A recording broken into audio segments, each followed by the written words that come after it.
코로나 상황에 많은 것들이 안전하지 않고 있음을 깨닫고 있습니다. 이전에는 실내에서만 조심하면 된다고 생각했던 것들이 이제는 벚꽃 구경을 하는 인파들 속에서도 마스크를 착용하고 있고, 혹여 길을 혼자 걷고 있는 행인들을 보더라도 마스크를 벗지 않고 다니는 모습을 쉽게 보게 됩니다. 이러한 모습 속에서 우리가 지금 안전하지 않다라는 것을 몸소 느끼고 있습니다. 군대에 있을 때도 그 군의 상황들을 볼 때 전시가 나면 작전지휘부가 지하의 벙커로 내려간다라는 것을 아마 군대를 갔다 온 남성분들은 다 알고 계실 겁니다. 그렇게 안전하게 지휘할 수 있는 곳을 미리 대비하는 것도 있지만, 분명 유사시긴 하지만 지상은 안전하지 않기 때문에 다른 곳을 예비하는 모습을 통해 그 군대를 유지하는 태도입니다. 우리가 살아가는 세상에서 그럼 안전한 곳은 과연 어디 있을까요? 주변을 보며 우리의 상황을 보며 안전하다고 생각했던 것들이 모두가 무너지고 있습니다. 경제도 그렇고 사회도 그렇고 사람도 그렇고 관계도 그렇습니다. 모든 것이 안전하지 않아 각자 살아가고 있지만 결국 모두가 두려움 앞에 직면하여 그 상황을 어찌 이겨낼지 걱정만 하고 있는 상황이라고 우리가 설명할 수 있습니다. 출애굽기는 그러한 상황에 놓여진 한 아이와 그 가정을 보게 됩니다. 모세의 가정이며 그 가정은 당대 애굽의 통치 속에 놓여있는 아주 작고 연약한 모습을 보여줍니다. 죽을 수밖에 없습니다. 죽어야 되는 상황인데 한 아이가 태어났습니다. 누가 봐도 죽어야 되지만 그러나 그 아이를 향한 하나님의 은혜가 시작됐고, 그 시작은 한 아이를 통하여 모두에게 흘러가게 됩니다. 창세기 6장에 보면 노아의 홍수 이야기가 나오고 있습니다. 이 당시 하나님은 인간의 창조하신 것을 한탄하신다라고 이야기하십니다. 악하고 죄된 인간의 모습에서 하나님은 진노하십니다. 모두의 죄악을 씻어내기 위한 계획을 세우십니다. 근데 그때 독특한 한 사람이 등장하는데 그는 바로 노아라는 사람입니다. 창세기 6장 8절에 보면 이렇게 기록되어져 있습니다. 그러나 노아는 여호와께 은혜를 입었더라. 모두가 사라질 죽음의 위기 속에서 노아는 은혜를 입었습니다. 그리고 방주를 짓게 됩니다. 120년의 방주의 제작 과정에서 많은 수모와 많은 어려움이 있었습니다. 하지만 그 과정을 통해서 하나님은 노아를 준비시키셨고, 그 과정은 그 죽음 가운데에서 생명 얻는 은혜를 입게 되었습니다.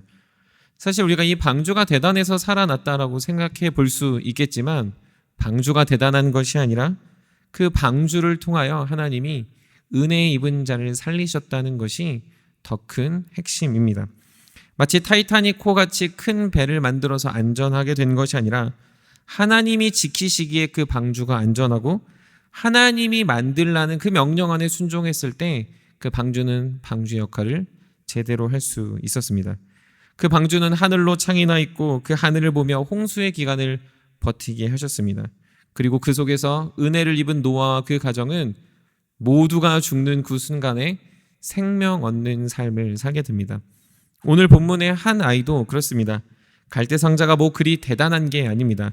애굽에서 흔히 주변에 볼 수 있는 갈대였고, 그것으로 엮어 만든 어찌 보면 아주 보잘것없는 고작 물 위에 조금 뜨는 바구니에 지나지 않습니다.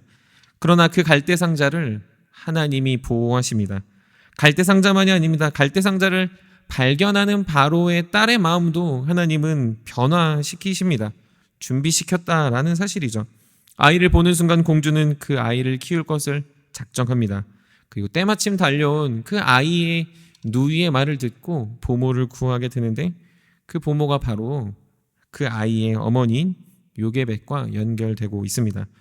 누가 봐도 짜고 치는 것 같아 보이지만, 누가 봐도 어색해 보이지만, 갈대상자를 보호하신 하나님은 그 아이를 보호하고 계시고, 아이가 만나는 사람을 예비시키시고 그 마음을 변화시키셔서 하나님이 지키시는 상자로, 하나님이 지키시는 바구니로 그 갈대상자 안에 있는 아이를 하나님의 은혜에 베푸시고 있습니다. 사랑하는 성도 여러분, 우리의 삶의 죽음의 공포가 늘 우리에게 가져다는 그 두려움이 우리 안에 사실 너무나도 많이 산재해 있습니다. 대표적으로 지금 우리 안에 있는 코로나가 그렇지 않습니까? 혹은 혹여 갑자기 발견되는 질병이 그렇지 않습니까? 혹은 예상하지 못했던 코로나의 상황 속에 우리의 재산상의 손해가 그렇지 않습니까? 정치적인 격변의 상황 속에서 무엇을 의지해야 되는가 두려움이지 않습니까? 자녀들의 다변화되는 이 사회 속에서 자녀들의 앞날의 걱정이지 않습니까? 또한 나의 마음이 예전과 같지 않은 불안하고 두려운 나의 상태일 수 있다는 것이죠. 하지만 그것을 아무리 염려하고 고민한다 하더라도 그것들이 우리를 지켜주지 않습니다. 홍수 앞에서 인간의 노력이 무기력하듯이 바로의 명령 앞에서 아기를 강가에 띄울 수밖에 없는 그 어미의 마음과 같이 생명 하나 지킬 수 없는 연약한 인간이 우리는 고백하게 됩니다. 그러나 그 홍수나 그 잔인한 명령 앞에서 하나님이 지키신다면 방주 안에 있는 것이고, 하나님이 지키신다면 그 갈대상자도 하나님 안에 은혜를 누리는 귀한 생명 얻는 곳이 될 수 있습니다. 주 안에 사랑하는 성도 여러분, 하나님은 그의 도구, 그의 계획 속에서 언제나 그러니 방주와 갈대상자를 준비하십니다. 그것은 보잘것없고 그것은 누구에게 손가락질 받는 모습일 수 있습니다. 하지만 하나님은 그런 방주와 갈대상자를 통해 저와 여러분들을 생명으로 이끌고 있습니다. 히브리어로 보면 이 두 단어는 사실 공통된 단어를 사용합니다. 그건 바로 테바라는 단어인데, 이 테바의 특징은 물에 뜬다라는 데 있습니다. 방주도 물에 뜨고 갈대상자도 물에 뜹니다. 즉 물에 떠서 물에 잠기지 않는다. 물이 아무리 그곳으로 들어간다 하더라도 물이 그것을 잠식하지 못한다라는 것의 의미가 이 테바입니다. 하나님은 이 테바를 사용하십니다. 험한 물결이 치는 이 세상에서 하나님은 그의 말씀과 능력으로 그의 성도들을 테바 안에서 구원해 내십니다. 하나님은 생명이 위험한 그 한 아이를 그 갈대상자 같아 보이는 이 테바 안에서 지키시고 보호하시며 모든 것들을 예비하고 있습니다. 물이 들어올 수 있고 물이 넘쳐서 죽을 것 같은 상황이지만 하나님은 절대로 그 테바를 물속에 가라앉히시는 분이 아니라 오히려 죽음을 넘어 생명을 지키시는 하나님의 은혜를 보게 하는 장소가 그 테바라는 자리입니다. 그러므로 우리가 소망하고 우리가 안전의 근거를 두어야 하는 것은 내가 생각하는 모든 것, 내가 안전의 근거를 두는 것이 아닙니다. 그것은 바로 하나님의 테바 안에 들어갈 때 우리의 삶과 우리의 생명과 우리의 생각과 우리의 모든 것들이 안전할 수 있습니다. 그러니 그 테바 안에 들어가는 저와 여러분들이 되십시다. 그런 은혜를 주시고 생명을 주시는 주님 앞에 날마다 가까이 가야 합니다.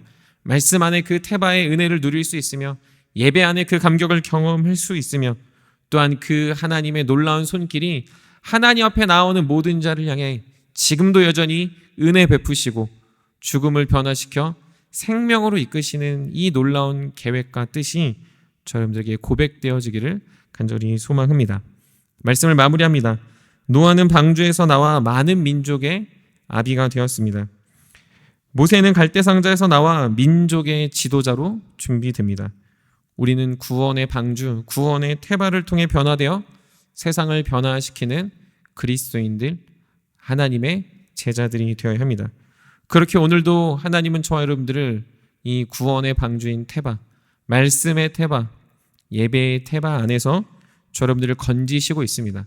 그러니 저와 여러분들은 그 죽음에서 나와 이 세상을 향해 생명으로 손길하고 생명으로 손짓하며 생명으로 외칠 수 있는 주의 복된 성도님들이 되시기를 주님의 이름으로 간절히 축복합니다. 우리 다 같이 말씀을 기억하시면서 함께 기도하도록 하겠습니다.